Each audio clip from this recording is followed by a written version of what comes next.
Hey guys, my name is Monica. I'm 20, and what I'm about to tell you is something that I'm not proud of. But life is hard, and that means sometimes you need to make hard choices to get through it. This is my story, and I'm sure that there are millions of people like me in the world. When you need to help your family and you just can't wait for something good to happen, you do whatever it takes. I'll explain it better. I'm going to start with my childhood, which was difficult. Yeah, that's the word I'm going to use. My grandparents moved to New York in the 80s from the Dominican Republic. They were very proud of their roots. They taught my dad to never feel ashamed of who he was and where he came from. That's good, I guess. Like every other Latino in New York City, they lived in Washington Heights, in the north part of Manhattan, very close to Harlem. The place is unique in a weird way. You could spend several days without hearing a word in English. However, you take a 20-minute train to the south and it's like you moved to a different country. I think that's one of the funniest things about the city. Anyways, even though living here is way better than in the DR, it doesn't mean that it's not hard. Both Grandpa and Grandma worked until they were more than 70 to make enough money to survive. They had a very small hardware store. Everyone in the neighborhood knows our family thanks to that little store. When my dad was a kid, he used to help them at the store. And then when he finished high school, he became a repair technician, you could say, because he knew everything about plumbing, air conditioners, even how to fix some household appliances. You might think, wow, a technician and a hardware store, you have everything you need. Yeah, that could be right somewhere else, but not in New York, where you have to pay $5,000 a month to live in a shoebox. Dad did everything he could, and it wasn't enough for us. It's really hard to live here when you rely on the work of just one person. Mom was a nurse, but she stopped when she got pregnant with me. So maybe it's kind of my fault. When I was 11, Mom got pregnant again with my twin brothers, which put a lot of pressure on all of us. I know that sounded like I didn't want them, and it's not that. I love my brothers more than anything in the world. It's just that we were 5 people now, and it was difficult before. Now it was impossible. I started working in the hardware store when I was just 12 to help out my family. I went to the store after school, and I worked there until about 7 at night. I learned a lot about pretty much everything: tools, nuts and bolts, cables, accounting, checking inventory, talking with the suppliers, literally everything. I think I'm the only girl in the Heights that knows how to build a washing machine from scratch. I remember making like $400 per week working at the store. It wasn't much. The good thing was that Dad could do more work outside the store thanks to my help. We tried hard for 2 years, but it wasn't enough. Dad was so stressed out about money that I remember him crying after seeing the bank account online. He never talked about it though. He always tried to make us feel like everything was okay. Mom believed him. I don't know if she did it because she really did believe him or just to keep him from worrying even more. Anyways, Dad wasn't doing so great about it. He was 30 and he looked like he was 45. He had dark circles so big that people in the neighborhood started calling him Don Rack, short for the Dominican raccoon. He tried to take advantage of that and changed the store's name to Raccoons. Funny, right? Yeah, it wasn't funny. A little parenthesis here, in case you want to move to New York, because if you can make it there, you can make it anywhere. Just don't. The city is not easy, and most people living here are not making it. A lot of us don't know if we're going to be able to pay rent at the end of the month. For every person that makes it here, there are 1,000 who don't. So take this place seriously, and if you have any other places that you could go, consider it a little bit longer. I'm not trying to burst your dreams or anything and tell you that you can't achieve anything in your life's purpose, but just be realistic. Anyways, back to my depressive story. So one day, Dad came over with a big smile on his face. It was like 10 o'clock at night, and Mom was watching a telenovela and I was doing my homework. He put on some music and called everyone into the living room. He then handed my mom ceremoniously a big stack of bills. He told us that he had a new contract with a company and he was going to do some special work for them in the next few months, and that money was in advance. It was like 2 months of rent. He even gave me and my siblings like $20 each to go buy something for ourselves.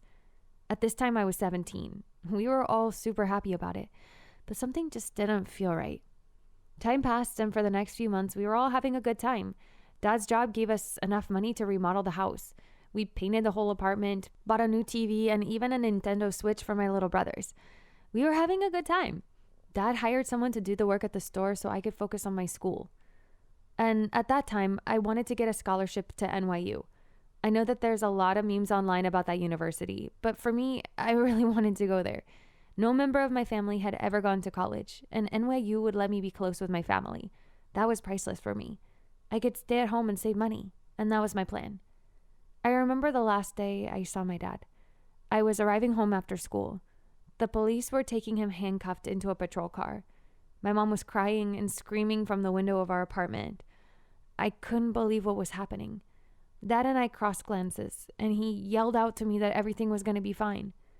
The police car started, and I never saw him again. I couldn't sleep last night. I think I didn't sleep for a whole week. It was such a confusing time. My mom told my brothers that my dad was on a work trip and he was going to be back very soon. They bought the lie, but they also had a lot of questions about it, and Mom and I just lied to them. I know that we did it to protect them from the truth, but I kind of hate myself for lying, just like Dad did. The next day, after the police took him, a newspaper published a story about a Hispanic guy arrested in Washington Heights that was linked to the drug cartel. Apparently, he was working for them as a mule, a guy that transports drugs from one place to another, and they were going to start a complete investigation. That day, I stayed at home taking care of my siblings while my mom went to go see Dad. He told her that they'd offered him a plea agreement. They were going to reduce his sentence in exchange for all the information he could give. He agreed. Mom was happy with the news because maybe he could see us all very soon. But I wasn't as positive about it as she was. In fact, the complete opposite. The next day, Dad was dead in his cell. Apparently, the guys in the cartel has somebody on the inside, and they decided to shut him up before he could say anything. We were devastated. The whole family, it was so hard for us. It still is. I don't know if I'm going to ever get over this. A month after Dad died, I was going home from school and two guys confronted me. They told me that our dad had owed their boss money and we needed to pay it, or they would make our lives miserable, but that they had an offer for me. They took me to their boss in a very fancy car. They covered my eyes so I wouldn't know where their hiding place was, or whatever you call it. We got to the boss's office and he offered me a drink. I refused to take it, and he looked at my body and asked me about my age. He told me that my dad owed him $15,000 and that I needed to pay that debt. He knew that our family's condition was poor, but he had an idea. He owned a club where there were dancers, let's call them. He wanted me to work there until I paid him back all the money. He said I could keep 20% of every job. I was shocked. He told me that I had two options: wait until I turn 18 and start working for him, or somehow pay the whole debt before I turned 18. Then they drove me back home and told me I had 2 days to send my answer. I got back home and Mom was waiting for me with a letter from NYU saying that I was accepted and I had a scholarship. She was so excited and she told me I needed to follow my dreams. I wanted to tell her everything, but I just couldn't find the words. I thought the whole night about it, and the next morning I told Mom that someone offered me a special internship downtown and I was going to take it because we needed the money. She told me that I had to go to NYU, but I refused and I told her I already made my decision. And so, as you guys might guess, I took the job. I've been doing it for 2 years now, and I've almost paid back 10 grand to the cartel. I'm hoping to be free again very soon. That 20% is almost $400 a week. It's not much, but it really helps.